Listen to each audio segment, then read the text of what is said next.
pass something along that somebody shared with me a while back, and I just haven't had a chance to share it, but it's extremely interesting. It's one of those things you just have to share, and the people I've talked to about it had never heard of it, so I figured maybe you haven't, and it's great that we share information that we come across, kind of break some of the mystery of what's going on beyond where we're allowed to explore.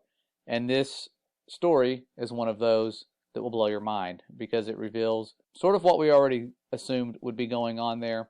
But this person that shared this with me was very kind and said, "Hey, this is really cool. Have you heard about this?" And I haven't heard anything about it until they shared it. This channel here, Yup0123, and they said, "I found this on Facebook and I think it's worth sharing with you all. I kept the original post's layout untouched to keep its originality." So they've broken it up. You'll see what I'm talking about, or what they're talking about here in just a second. And the story, I will scroll to it, starts right here. And this person reached out on one of those truther Facebook pages. There's lots of them where they were talking about the firmament. And they had a military background. And they said, "I've never really believed in Jesus or done the whole church thing, but I think I've seen the stuff you guys are talking about here. I just didn't know what it was at the time." This person was in the Army from 1997 to 2000, and they said, "I was sent to McMurdo Station in Antarctica. I was a helicopter mechanic and a crew chief, and they had volunteer tours open for guys to go there and work on the helicopters there. When they asked for volunteers," sorry, there's some typos here. I'll try to read it and say what I believe they were trying to say, but it says, when they asked for volunteers, a bunch of us applied, but only me and one other guy got accepted. The application process had a bunch of questionnaires that we had to fill out, and we had to sit for a bunch of one-on-one interviews. It was mostly just a bunch of questions about what our interests and beliefs were." It's weird that they would ask about their beliefs. "I was sent to McMurdo Research Station in August of 1998. When we weren't busy de-icing the aircraft and working on them, we had time to hang out with the scientists at the research station. The military unit attached to McMurdo was small, and we didn't have our own separate facilities. We didn't have a PX or a media center. There was no chapel or chaplain, and we didn't have our own separate mailroom. We just had to share the same facilities with the scientists and researchers, so over time I got to be friends with a few of them. They had two different kinds of ice they worked on and studied. This is where it gets interesting. One kind of ice was the normal kind that we've all seen. They took cores of it out of boreholes in the ground. Just like normal ice, it was mostly clear and sometimes white, and it would melt into liquid water if it got warm. The whole area of Antarctica is covered in this kind of ice. But that wasn't their main kind of ice. The only time I ever saw them actually studying normal ice was when a film crew from National Geographic came by. The rest of the time, which was most of the time, the scientists were studying something they called sky ice. This stuff was totally different. We were never allowed to go into the laboratory areas of the station because the labs had to be kept super clean, and they said it would mess up their work if they risked letting too many people in the lab. But one time, one of the researchers that I was friends with showed me a piece of sky ice.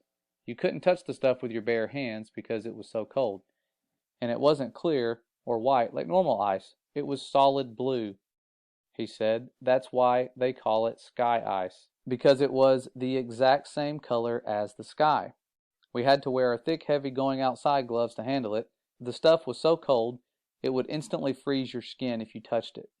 I don't remember what the temperature he said it was, but it was something like hundreds of degrees below zero, way colder than the normal ice that was outside. He had to carry it in a metal bottle that was kind of like a thermos. He let me play with the piece of it for a while. It felt lighter than a piece of normal ice of the same size, like it wasn't very heavy at all. It almost felt like you could throw it up in the air and it would just float back down. But I didn't try that. And it was also a little flexible when I tried to bend it. It didn't break like normal ice would, and even for a small piece, you could see through it. It was solid blue right from the surface. And here's the really weird part. it didn't melt into water. When it got warm, because we had it inside, it just started to shrink. It got smaller and smaller, but my glove never got wet.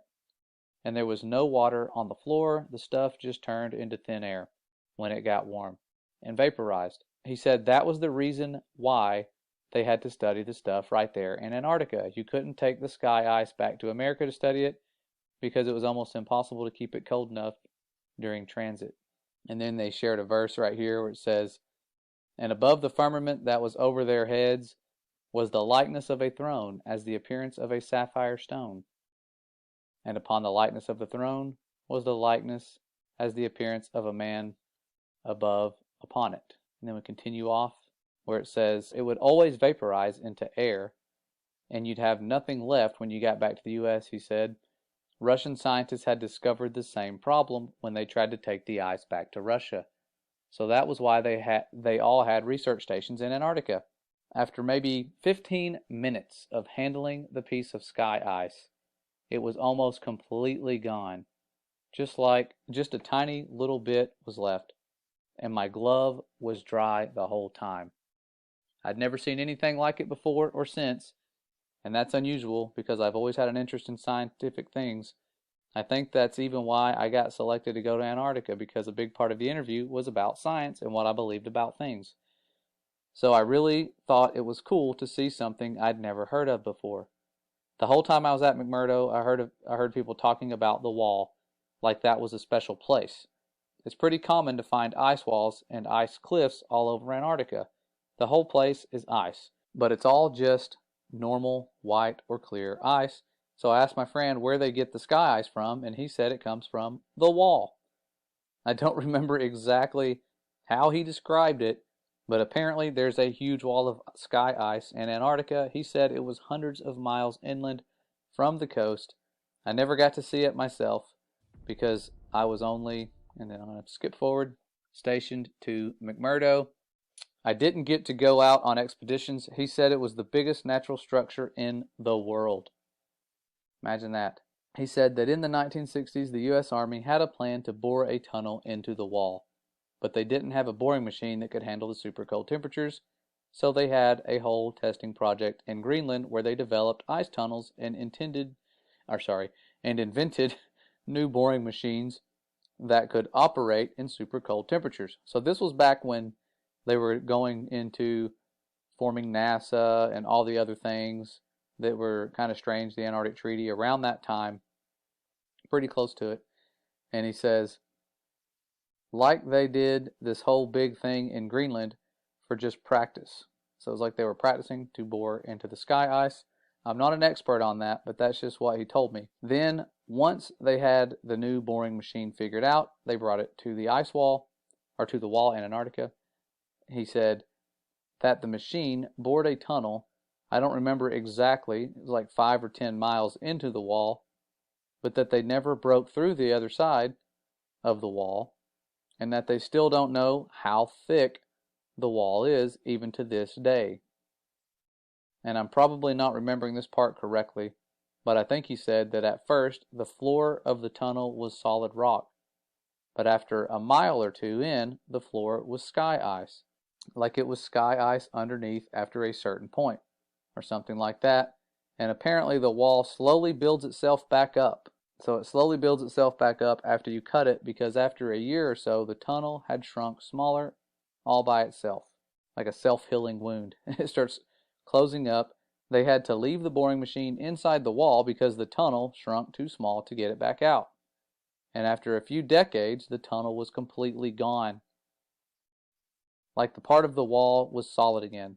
He said that now the scientists were trying to use technology to figure out how thick the wall is. He said something about putting earthquake sensors all along the wall, and that somehow you could measure the signal from an earthquake to see how thick the wall is. But he kind of lost me on that part. I never really thought about any of that after I left. It was really weird stuff, but I didn't think it was a big deal at the time. But then a few weeks ago, I saw a map of the wall in Antarctica, except the map was all flat and crazy looking, and it showed the wall going all the way up over the whole Earth. So since then, I've been trying to learn more about the sky ice that I saw and the wall that I heard about, but I can't find anything at all. So now I'm really wondering if there could be a connection here. And that's how I found this group. So I hope that maybe some part of my experience will help someone figure something out. Well, thankful to that person. If they were telling the truth, that is some very interesting information given what we know surrounds us. We know that the firmament's not just made out of ice. It's something special. That could just be something near the foundation to prevent you from going all the way to it. The Father's design is very complex, and he has foreknowledge. He knows what mankind's going to try to do.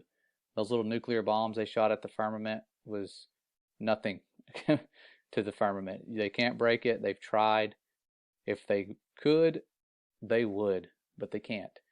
And this is just one of those stories that confirms a lot of what I had assumed would be going on. I always thought, man, if they are out there and they can go to it, they're probably trying to drill through it, and if they are, how have they not gotten through it already? And that would answer the question for you, because it closes up as you go through it. But this was back in the 60s. There's no telling what they're trying now, mostly guarding it. I'm sure that's the biggest job they have, is keeping us from going there. And if you do go there, you can only go to certain places. It is tens of thousands of dollars for a one-way ticket. Otherwise, many of us would have already gone there, tried to do some sneaking around and investigating,